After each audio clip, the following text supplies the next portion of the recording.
Hey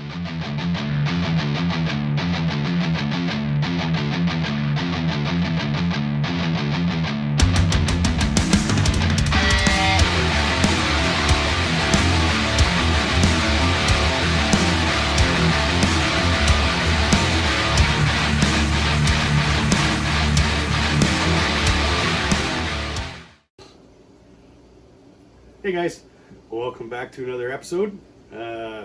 If you like what you've seen in the past, don't forget to subscribe and like and share and all that good stuff. In today's episode, I'm going to show you guys a little bit of a lost art, and we're going to make some homemade jam. So stay with us. Let's get this show on the road. Okay guys, so I'm going to show you the setup. What you're going to need is some type of, we have a canning pot. If you don't have a canning pot, any big pot will work.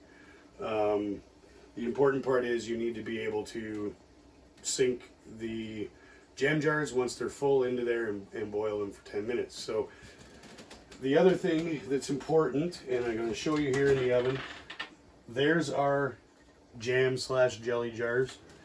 You want to make sure that you sterilize them. There's 3 ways to do that. One, if you have a dishwasher, they'll come out of there already ready to go, but the important thing is you want to keep them warm. So pop them in the oven, keep them warm. You want the jars nice and warm when you put the jam in. The other way is to wash them thoroughly, rinse them thoroughly, put them in the oven at least 225 for at least 15 minutes. That'll sterilize everything, and then leave them in the oven, keep them warm.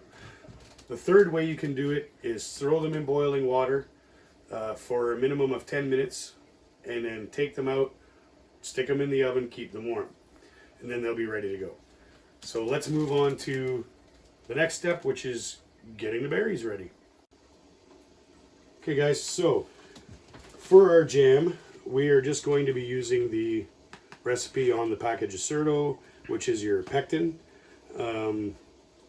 There are other recipes out there, obviously. 5 Roses, any one of those cookbooks will have jam or jelly recipes in them. So you can choose whatever you want. Or ask grandma or mom or dad. They're always a wealth of information when it comes to this stuff. So what we're going to do is measure out our berries. And in this case, it calls for 5 cups of raspberries. And I'll throw a whole bunch on the counter. I'm a messy cook, so that's 4. And there's 5. And what we'll do is we'll save the rest of those for either another batch or some tarts or pie or something. Okay, get that cleaned up real good. Don't worry, the countertop was cleaned. So the next step is to put in your Certo.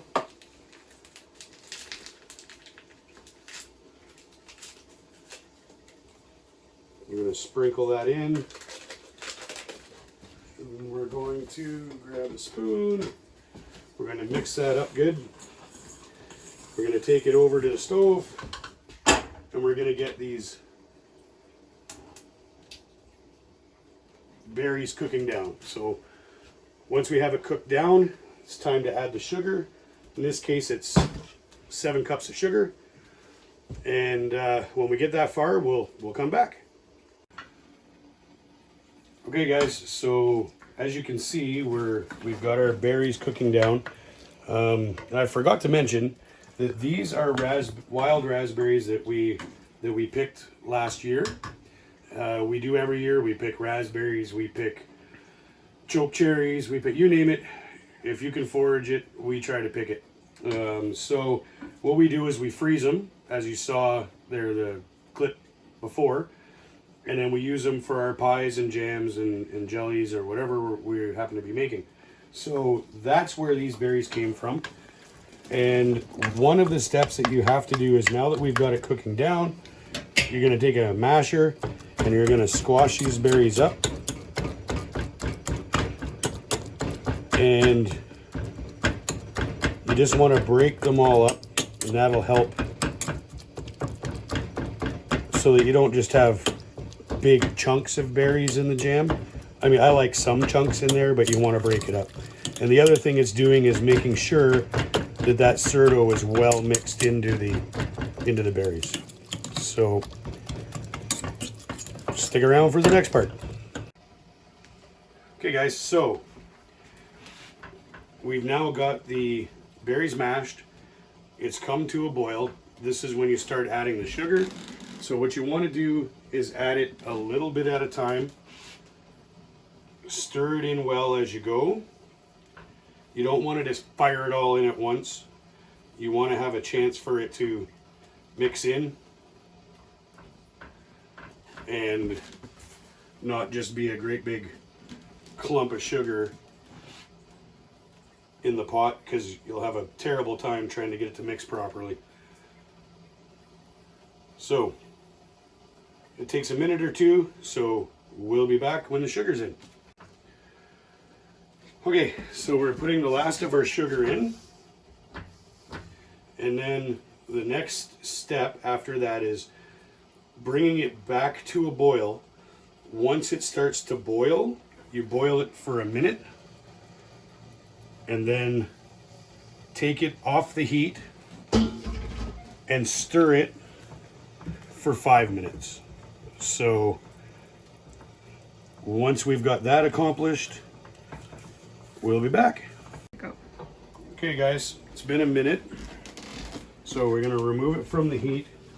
We're going to keep stirring, and then when you get to this point, you're going to see that there's kind of like that foam on top, that lighter colored. What you want to try to do is skim that off. Yeah, you're going to get a little bit of the jelly to go with it, but you want to get as much of that foam out of there as you can. Okay? Stick around, we'll be back with the next step. Alright guys, so we've now stirred it for 5 minutes. It's time to put it in the jars that we talked about before. If you don't have one of these, it's okay, it's not necessary. You just want to be careful when you're pouring it in with a ladle that you don't get a whole bunch around the top. And if you do, just give it a quick wipe, because there's a chance that you won't get a proper seal if you leave that jam on the top. So there's the foam we skimmed off.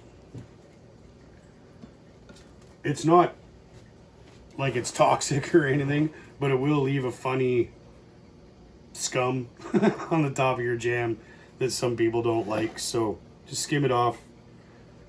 Do the best you can.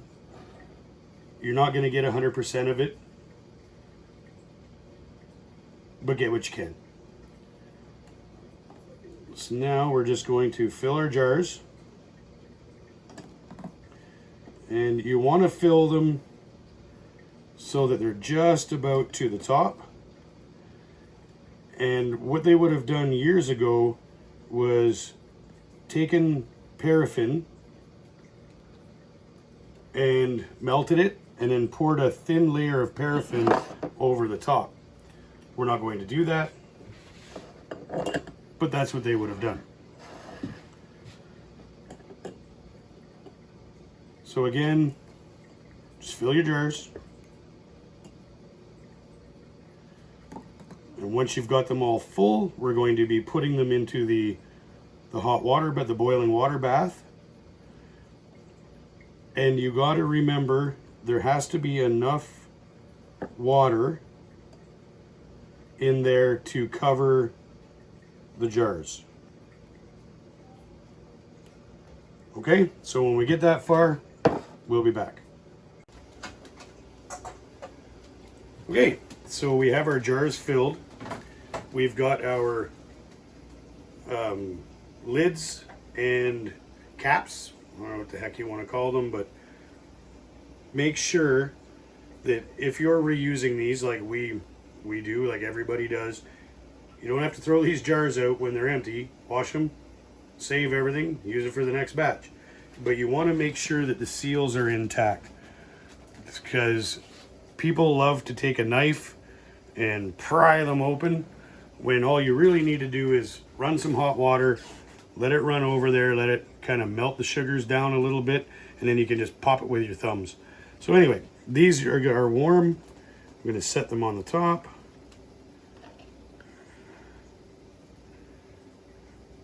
So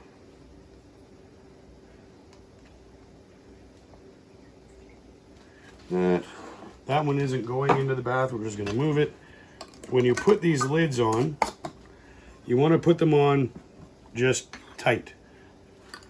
You don't want to reef them down, just snug, I guess, is a better way of wording it.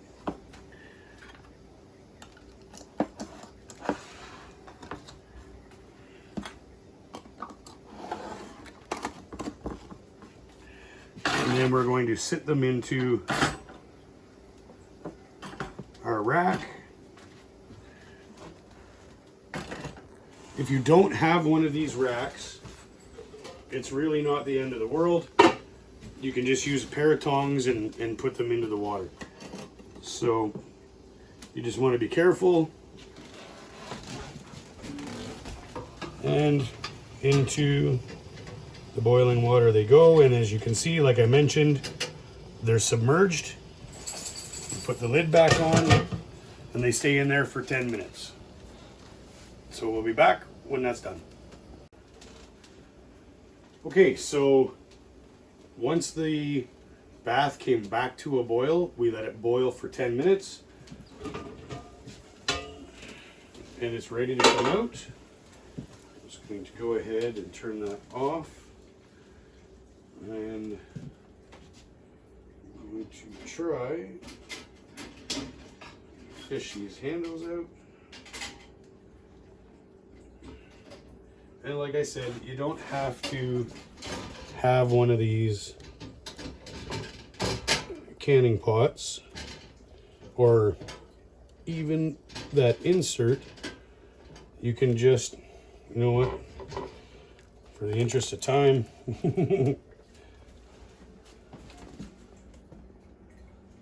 we'll just pop them out this way. And you can use, obviously you can use just a pair of tongs, just be careful.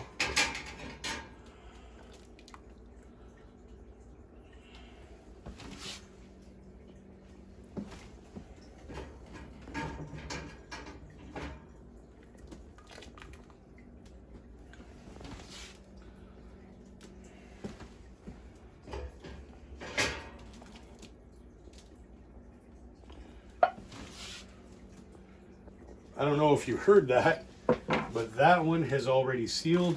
And a way to tell is you'll have that little dimple in there. Earlier today, we made some blueberry jam, and you can see how it's pushed in like that.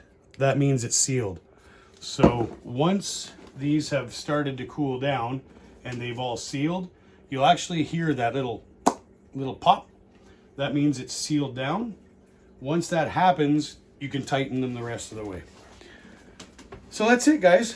In just a shade over an hour, we've got 6 beautiful jars of homemade wild raspberry jam, and we made blueberry jam earlier. And that's all it takes. It's really not that difficult. And you made it yourself. You made it at home. You know what's in it. Now you get to enjoy it. So if you made it this far, why not subscribe? And don't forget to go back a few videos and check out my shout out and giveaway for when I get to 500. I'm getting really close. I think I've got 46 more to go, 46 more supporters to go, and I'm at 500. So you want to get in on that giveaway, guys. So we're going to let that cool down, and tomorrow morning we're going to slather some on some toast and enjoy it. So remember, guys, it's never a bad day to be more outdoors.